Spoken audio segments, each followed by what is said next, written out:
Atlan, o Amics de l'Art Nou, va ser una associació que va sorgir l'any 1932 i va durar molt poc temps, fins al 1936, amb el cop d'estat franquista i després l'esclat de la Guerra Civil. Durant aquest període de temps tan curt, van fer multitud d'activitats, activitats multidisciplinars, amb les quals intentaven posar a Barcelona, la cultura catalana, amb el mapa de les avantguardes del moment a Europa. Tenien una comprensió plenament actual de la cultura, en què es barrejaven elements que provenien de l'alta cultura amb elements que eren ja propis de la cultura de masses, la fotografia, el cinema, el circ. L'exposició Miró i Atlan, un arxiu de la modernitat, és una exposició que sorgeix a la recerca, una recerca que hem dut a terme sobretot amb l'Arxiu Històric del Col·legi d'Arquitectes, amb l'Arxiu de la Fundació Miró i amb altres arxius nacionals i internacionals. Y también otro archivo, que es el archivo de la Atlan. ¿Y qué es este archivo? Pues se compone en su gran parte por dos objetos, documentos muy importantes. Uno es un álbum que llamamos el álbum Gran Bazar, que se llama así por la etiqueta que está encima del álbum, en la cual se contienen las actas, la correspondencia, comentarios, efémera, cartas, etc., de la organización.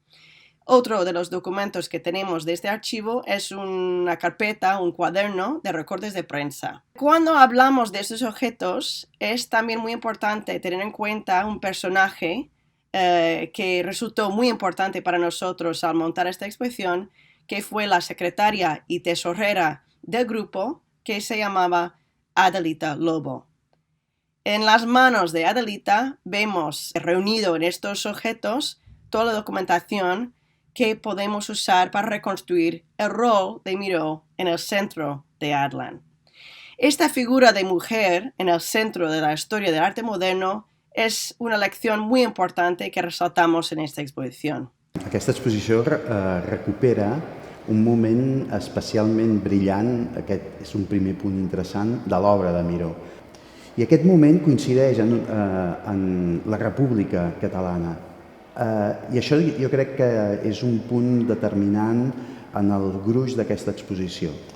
Miró és un artista que està abocat cap a la internacionalitat, però no deixa mai de tenir en compte que Barcelona, que Catalunya, és el seu antre, el seu nucli, a partir del qual fa tot el seu àmbit creatiu.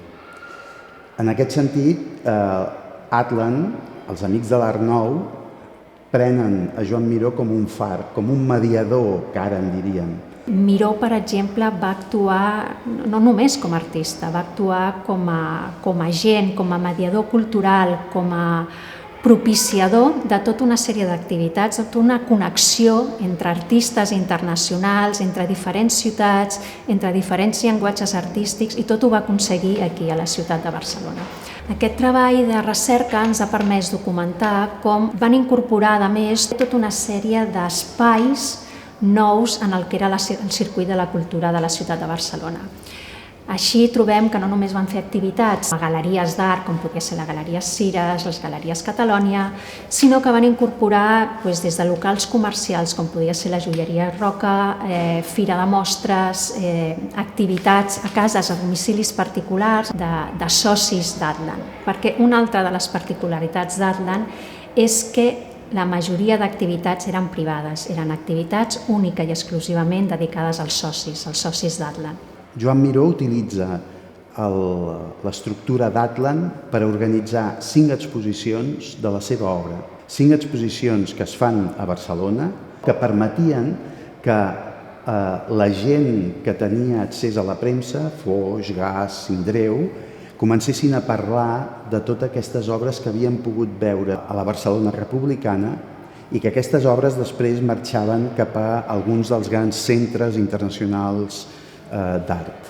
Fa la sensació que Miró utilitzava aquestes exposicions de Barcelona com una mena de laboratori, com un punt de primera impressió per part dels seus amics, i tenia una sensació segurament de què passaria després quan traslladés aquestes obres cap als grans centres de decisió de l'art internacional del moment.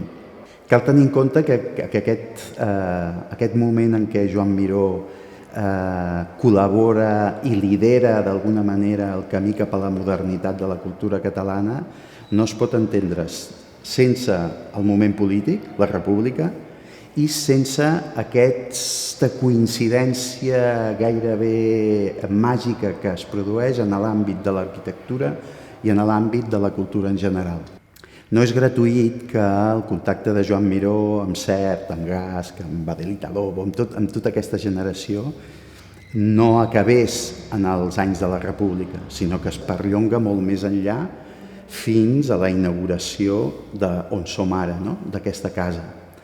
Perquè la Fundació Joan Miró, per moltes generacions, per la meva, significa justament la recuperació d'aquest alè de llibertat, d'aquest alè de modernitat a través d'un arquitecte deixeble de Le Corbusier que trenca amb aquella idea de l'arquitectura de la façana, de la decoració, i un artista com Joan Miró, que és aquesta voluntat no de fer una pintura bonica, sinó de fer una pintura que sigui un repte per a l'espectador. I aquest repte encara és viu en les sales d'aquesta pròpia institució.